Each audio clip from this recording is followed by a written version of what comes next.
I am not a big fan of gacha games anymore, especially after they started to become very similar to each other. A greedy gacha system that milks your wallet dry, prioritizing hot women for the sake of making money and fan service, and the same gameplay mechanics repeated over and over again.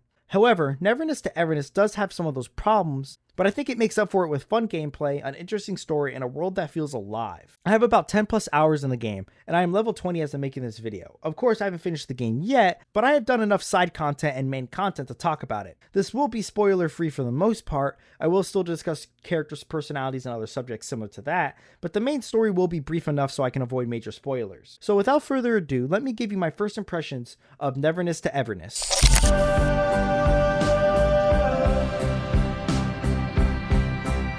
First things first, the story is not too bad. It follows the appraiser, a new anomaly hunter in a strange city of Hatheru. They join Aben, an antique shop that takes supernatural cases, and start investigating warp spaces, cursed objects, and dangerous oddities. Up to the second to last quest, the story is mostly about the crew taking weird commissions, bonding through chaotic missions, and uncovering the Hatheru's normal city life is hiding much bigger anomaly-rated threats. It sounds generic, and at first it sort of was. The characters they introduced were kind of boring at first, but later they began to grow on me, besides a select few, but we'll get there when we get there.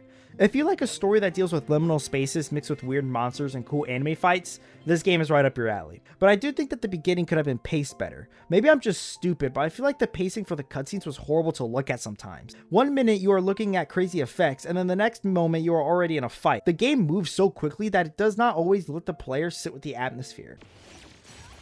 There we go.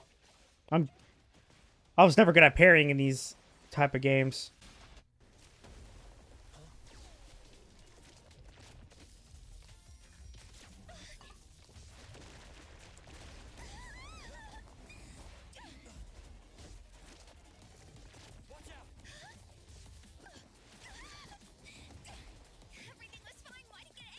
What is this?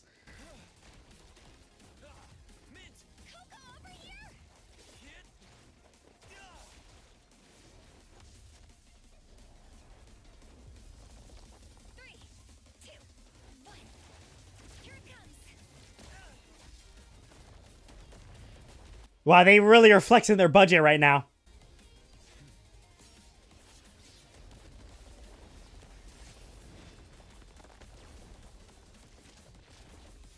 This game needs more steady shots and more moments where the player can actually take in the world, the tension, and the weirdness of the anomalies. Sometimes these cutscenes also keep adding stupid sound effects or cutaway gags that ruin the pacing of the conversation, or make me roll my eyes. Some of them are funny, I will give them credit, but most of them are just tiring to look at after a while.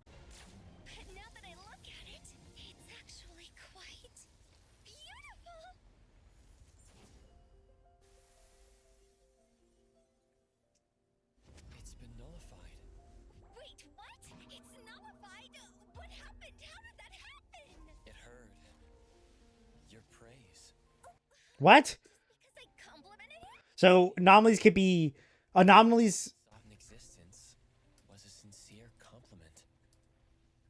Thank you, Mr. Picture Frame. That does not mean the story is not interesting though. The story is good enough at building up some mystery. It does not completely spoon feed information to the player, which I like, but it also gives you enough information to know what is going on. Later on, however, especially during the auction quests, it's generally fun, and the soundtrack for one of the bosses is just peak to my ears. But one thing that puts me off was the characters. While some of them are interesting and get more interesting later on, others not so much. I can name about 3 characters that I think are either not interesting or extremely generic. Mint, Nonali, and Lacrimosa. Starting off with Mint, you can immediately tell that she is this bubbly, enthusiastic character who guides the player around and lays down some foundation for the world. But to me, she just does too much. Besides the obvious Gunner bait character design, she lacks any real depth, and she's just a character who does too much. She's always doing goofy sound effects, cutesy anime poses. It's just all around loud. Of course, not everyone needs to be Batman, but even my friend has expressed that Mint just does too much every time she's on screen. I feel like if they slightly tone down her character design and personality, maybe I will like her more. But as of now, I just don't. Nonali is similar, just without the Gunner bait. She is always doing too much every time she is on screen. She's just not interesting enough to make the energy work for me. That's just about it for her. She has the same problem as Mint. She needs a slight personality tweak to make her less annoying and less overly expressive. Every time she tries to do another funny bit or something, it usually just makes me roll my eyes. Lacrimosa is just boring.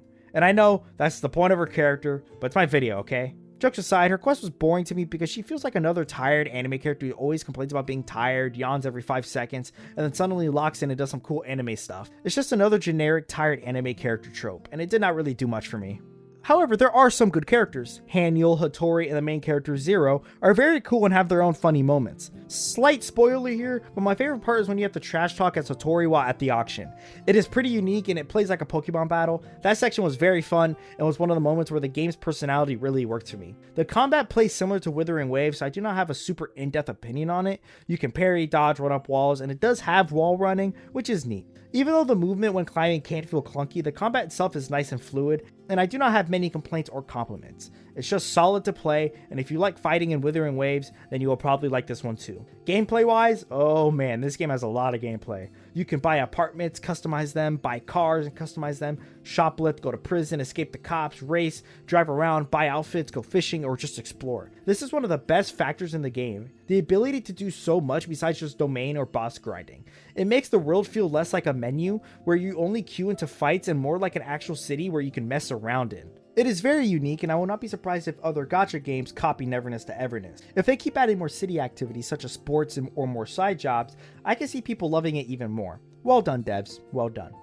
You were able to break the boring gacha cycle, at least when it comes to the amount of things players can do in the open world. The artifact system is different too. Having our artifacts be a Tetris-style game stored in a Game Boy-like device is extremely unique. It definitely separates itself from other gachas. I mean, Zenless Zone Zero, Honkai Star Rail, Genshin Impact, and Withering Waves all do the same thing in terms of gear systems, except Withering Waves lets you transform into the entities you fight against. Neverness to Everness takes that familiar system and gives it more personality, and I think that goes a long way. Another good thing is that they got rid of the 50-50s. You just get the character you want after a certain amount of pulls, and I think that is a good sign for the future of this game and gachas in general if others follow in its footsteps. Making the pulling system a board game is also unique and cool to watch. Plus you can have little bonuses sprinkled in while pulling on this gacha game, which makes it feel more interactive and fun than just pressing a button and hoping you get lucky. However, I cannot say the same for the optimization. This game, while really fun, has a big optimization issue. I have a relatively high tier rig with my 4070 Ti, and I can get a solid 60 frames while playing on ultra settings. However, when driving, it is a completely different story. Objects appear right in front of you, which takes you right out of the immersion when you're racing or just driving around and seeing everything pop in around you. Not only that, but some fights can lag and freeze. I didn't record it unfortunately, but during the Beat King boss near the end of the fight, I clipped through the floor and had to restart because I could not complete the quest. It is sort of annoying, especially because the rest of the game is fun enough that these issues stand out even more. But if they can release more optimization updates and fix some of the technical problems, then I think they have a really good game on their hands. Overall, I think the game is extremely fun and interesting, even with some flaws with the characters and optimization. It offers so much replayability and so much stuff to do besides grinding and quest. I think if you haven't played it yet, or if you want to introduce yourself to gacha games, you should play Neverness to Everness. It's extremely fun. But the game also has huge potential, and that is why I hope it does not fall into the same trap as other gachas. If they continue adding characters that only favor the gooner side of the community and ignore the actual story, world, and gameplay side of the game, then I think this game could eventually end up as just another gacha game that fell victim to gooning. I hope that does not happen, because when Neverness to Everness focuses on being weird, fun, and different, it really works. Thank you everyone for the support on my latest video. 1.K9 views on the time of writing the script is just amazing. We are almost at 300 subscribers. I just can't believe that you're all supporting me. I hope you guys love these videos as much as I love making them. My next video will take slightly longer because I want to do a Halo Combat Evolved video before the remake comes out. But thank you all so much. Until our next adventure, have a great day. Goodbye.